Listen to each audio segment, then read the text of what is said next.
देश की राजधानी दिल्ली से इस वक्त एक बेहद संवेदनशील खबर सामने आई है, जो सीधे तौर पर राष्ट्रीय सुरक्षा, अवैध घुसपैठियों और फर्जी दस्तावेजों के एक बड़े नेटवर्क का खुलासा करती है। दिल्ली पुलिस इन दिनों अवैध घुसपैठियों को लेकर लगातार ऑपरेशन चला रही है। इसी बीच ये खबर निकल कर आई है कि अवैध बांग्लादेशी प्रवासियों की भारत में घुसपैठ करने वाले एक बड़े गिरोह की जांच अब केंद्रीय जांच एजेंसी यानी NIA को सौंप दी है। यानी अब ये मामला सिर्फ दिल्ली पुलिस की जांच तक सीमित नहीं रहा, बल्कि देश की सबसे बड़ी आतंकवाद रोधी जांच एजेंसी इस पूरे नेटवर्क की अब एक एक कर परतें खोलेगी। कुछ सूत्र तो ये भी दावा करते हैं कि दिल्ली पुलिस ने इस केस से जुड़े सभी अहम दस्तावेज, सबूत और इनपुट NIA को सौंप दिए हैं, जिससे घुसपैठियों के इस नेटवर्क की गहराई से और व्यापक जांच की जा सके। आपको बता दें कि दिल्ली पुलिस की स्पेशल सेल ने पिछले साल अप्रैल महीने में इस मामले में एक FIR दर्ज की थी। इस FIR को मुख्य साजिश करार दिया गया था, जिसमें आपराधिक साजिश से जुड़ी कई गंभीर धाराएं लगाई गई थी। बताया जा रहा है कि अब तक की जांच में स्पेशल सेल ने 1 दर्जन से ज़्यादा लोगों को गिरफ्तार किया है, जिनमें ऐसे लोग भी शामिल हैं जो कथित तौर पर अवैध बांग्लादेशी प्रवासियों को सीमा पार कराने में मदद कर रहे थे। उन्हें भारत में बसाने के लिए फर्जी आधार कार्ड और मतदाता पहचान पत्र जैसे दस्तावेज उपलब्ध करा रहे थे, यानी आधार कार्ड से लेकर वोटर कार्ड। अगर आप बांग्लादेशी हैं और वो भी अवैध तरीके से रह रहे हैं तो ये गिरोह आपको सब उपलब्ध करा देगा। यानी ये सिर्फ घुसपैठ का मामला नहीं, बल्कि देश की पहचान प्रणाली से खिलवाड़ करने वाला पूरा नेटवर्क था।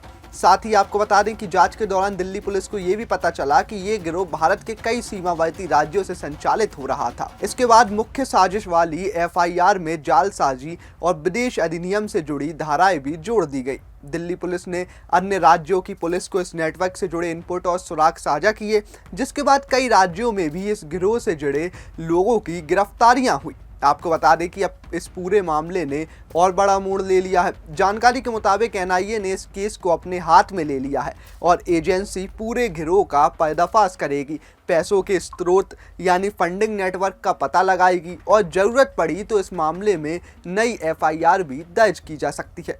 यानी आने वाले दिनों में इस केस में और बड़े खुलासे संभव है।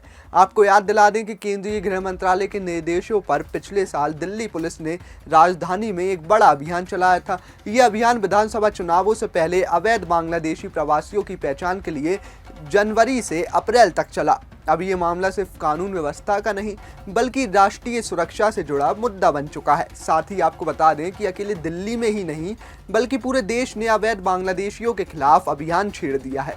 बताया जा रहा है कि महाराष्ट्र की देवेंद्र फडणवीस सरकार एक ऐसे AI टूल को डेवलप करने में जुट गई है, जो IIT बॉम्बे के सहयोग से तैयार किया जा रहा है। फिलहाल इसकी सटीकता करीब 60% बताई जा रही है, यानी ये अभी हर 10 में से 6 मामलों में सही पहचान कर पा रहा है। बताया जा रहा है कि ये AI टूल एक एडवांस कंप्यूटर प्रोग्राम की तरह काम करेगा, जो इंसानी दिमाग की तरह डेटा का विश्लेषण करने में सक्षम होगा। मोबाइल डाटा, उपलब्ध रिकॉर्ड और अन्य टेक्निकल इनपुट के जरिए ये लोगों की पहचान में पुलिस और प्रशासन की मदद करेगा। अभी ये टेक्निक सीमित स्तर पर काम कर रही है, लेकिन जैसे जैसे इसका डेटा और एल्गोरिदम मजबूत होगा, वैसे वैसे इसकी पहचान करने की क्षमता भी बढ़ती जाएगी। यानी अब ह्यूमन इंटेलिजेंस से लेकर आर्टिफिशियल इंटेलिजेंस दोनों ही इन अवैध बांग्लादेशियों को खदेड़ने में लग चुके हैं। वीडियो अच्छा लगा हो तो लाइक कीजिए, शेयर कीजिए और कमेंट बॉक्स में हमें ज़रूर बताइए।